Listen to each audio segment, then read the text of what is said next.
What's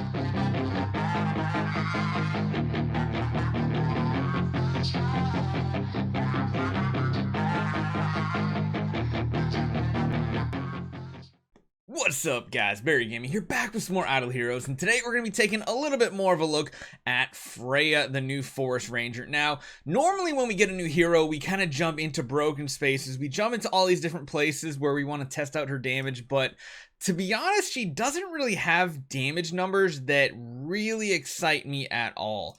She's more or less a hero, like even though she's a ranger, she feels more like a priest than anything else, with abilities just letting you kind of debuff the enemy team, things like that. But one thing we could test out in broken spaces, I was thinking, was her divine sanction ability, because of course when you come against that really strong combo of Russell and Drake, the attack steal might actually be significant enough if we can get it stacking, like maybe with some Delasiums or something like that.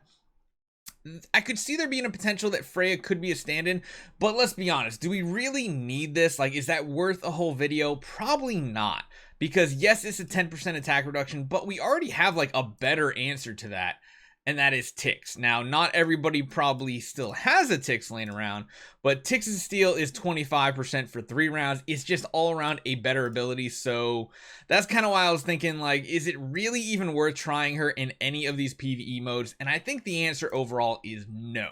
So you guys probably won't see me doing like a Broken Spaces run or anything like that, sadly.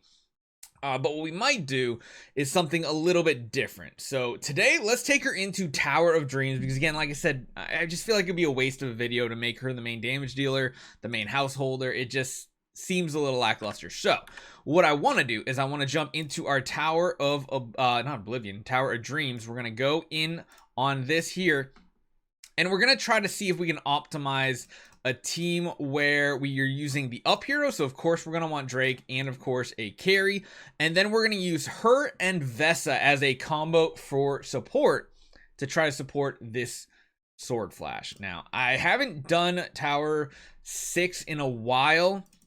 For a while there, I was really pushing it to see if we could get there. The problem is we're basically going to be outspeeded by the entire enemy team at this point.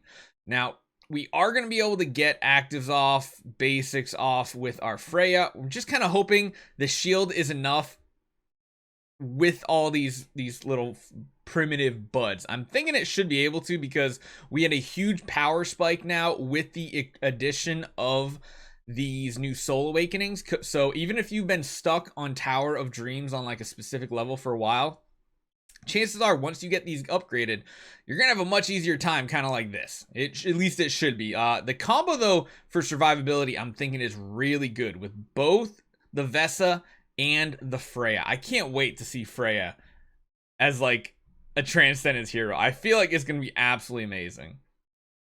Now, one thing you won't notice is, again, because Freya uses shielding, she's not gonna have any stats that you really notice. She's going to have some okay damage, nothing like significant, still better than a lot of other heroes, but you're really not going to see any healing numbers to see what she's doing. The only way to really tell this is by watching in combat and seeing how people get their shields. That's pretty much it. That's the only way. All right, let's see how this works out. We have that on death enemy team, the old Ruin aura, right? It was Ruin, I think. Is that what it was called? Used to be, instead of the wall decks, you'd have 2 destroyers on your team. That was the Mim Cheese back in the day, so you got an aura. Ooh, a lot of damage. How many of these petals are out? We only got what? 1, 2 of them out right now, so not amazing. Keeping the wall decks from getting actives is pretty solid though with the carry.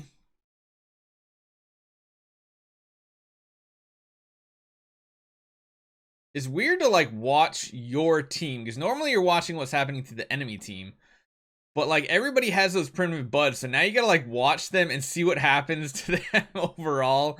Of course, we are stealing attack too. We're doing a bunch of things with the Freya that's kind of helping us support our Transcendence heroes. I mean, we have 3 Transcendence heroes, so I imagine 6 is going to be easy now with these upgraded copies, because like our Sword Flash is just ridiculous. Even with just I think it's a B copy now or a C copy, I can't remember, we'll look. But either way, it's just such crazy stats now that Vest, look at that. They're just chilling at full maxed out shields. So is Freya necessary?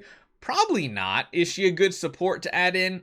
Potentially, but again, Freya's that one thing it's confusing because you just can't tell exactly what she's doing unless you're slowly watching the way the combat is going. And of course, without Primitive Bud, wow, they just destroyed that carry in one round. At least we got one Omnivore so far. No Primitive Buds out just yet. There's two of them right there. Okay, so we got two of them going now. My goodness, that's a lot of Horrify.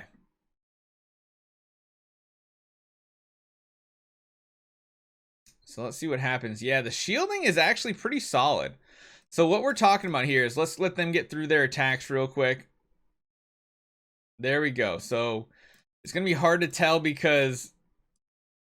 Oh, the counterattack. Okay, now we get to attack there. See how Carrie just gained a shield? And see how Freya gained a little bit of a shield right there? It wasn't a ton because Freya doesn't do a lot of damage. And this is essentially shield steal. So instead of a life steal where the damage you deal heals you, it's the damage you deal gives you shielding. And that's why Sword Flash is never not going to be like at full. So for your support heroes, Freya doesn't synergize that well with them giving them shield, but what it does do is your main damage dealers are going to be sitting at essentially an entire full shield bar, which is what makes Freya absolutely overpowered. That shield can cap at 100% of the hero's health, so they are literally getting double health, which is just insane. So we have two actives coming here if they do survive, which is going to put some of those Primitive Buds out there. She already hit Vesa with the bud on it, which means anybody who does AoE damage too to a bunch of different targets like this Queen, whenever she does her active ability, is going to get a ton of shields here. Because she's going to hit multiple targets that have Primitive Bud. Oh, she was silenced though. She got a little bit of a shield, but not a ton. This next round, when she gets it off, as long as she's alive, should be a very significant one. I just want you guys to focus on the Queen here. As long as... Uh-oh. Don't tell me you die. Oh, no. Does the shield still work? Let's see. Let's see. Should be coming up to it very soon here. Is it your turn? Boom. Look at that shield gain because you're hitting the targets with that Primitive Bud. Even if Freya dies and they stay on the target, well, that's fine. She's continuing to give support, which gives me very big hope for our Forest Sealand push. Like, this is just a crazy combo we have here. We're going to skip through a lot of these because that's the main part of what I wanted to show you guys today, is showing how that Primitive Bud just gives ridiculous amounts of shields. And honestly, I think it's going to make this tower very easy. Although this is one of the most difficult waves to beat right here. The Sherlock Amun-Ra Gloria wave, because they have so much CC, they have healing curses. Hopefully the shielding from both Vesa and Freya are a nice combination here.